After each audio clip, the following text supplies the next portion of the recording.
미국은 환율로 장난질을 오래 쳐왔다. 글로벌 환율 조정은 세계 경제와 금융시장에 막대한 영향을 미쳐왔다.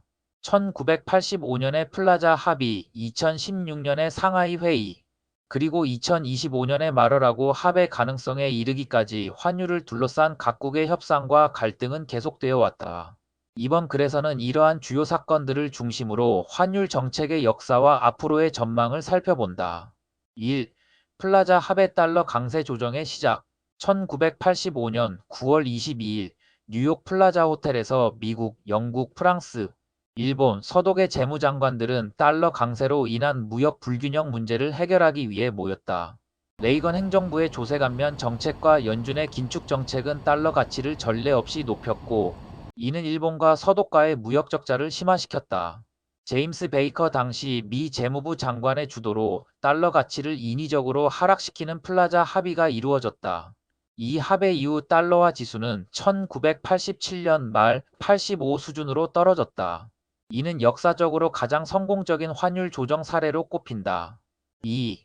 상하이 회의 음모론의 중심에 선 2016년 2월 27일 중국 상하이에서 열린 G20 회의에서는 미국 연준의 금리 인상 이후 자본 유출과 위안화, 약세로 흔들리는 중국 경제가 주요 이슈였다.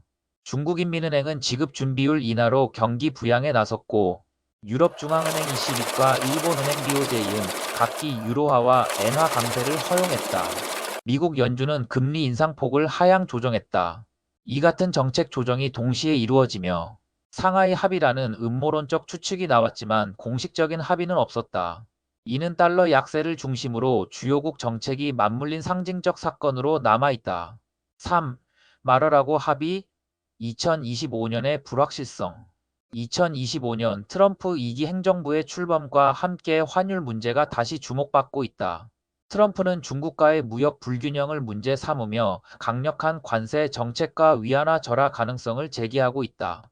중국은 팬데믹 이후 수출에 의존하며 위안화 약세를 도모하고 있으나 부동산 거품 붕괴, 디플레이션 압력, 소비 부진 등의 이유로 통화 강세에 대처하기 어려운 상황이다.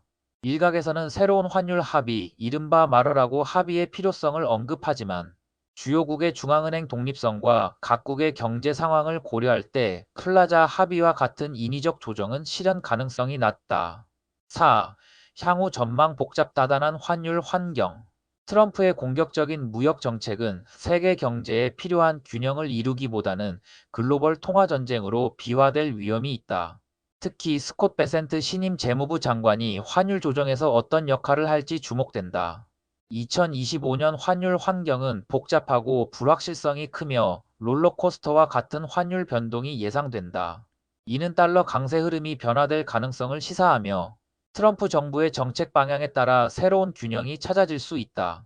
요약 1985년 플라자 합의에서 2016년 상하이 회의 그리고 2025년 말하라고 합의 가능성까지 글로벌 환율 조정의 역사는 경제 불균형 문제를 해결하려는 시도의 연속이다. 하지만 2025년의 복잡한 경제 환경에서는 과거와 같은 인위적 합의가 이루어질 가능성이 낮다. 트럼프 행정부의 환율 정책은 세계 경제에 중대한 영향을 미칠 것이며 불확실성에 대비한 신중한 관찰과 대응이 필요하다.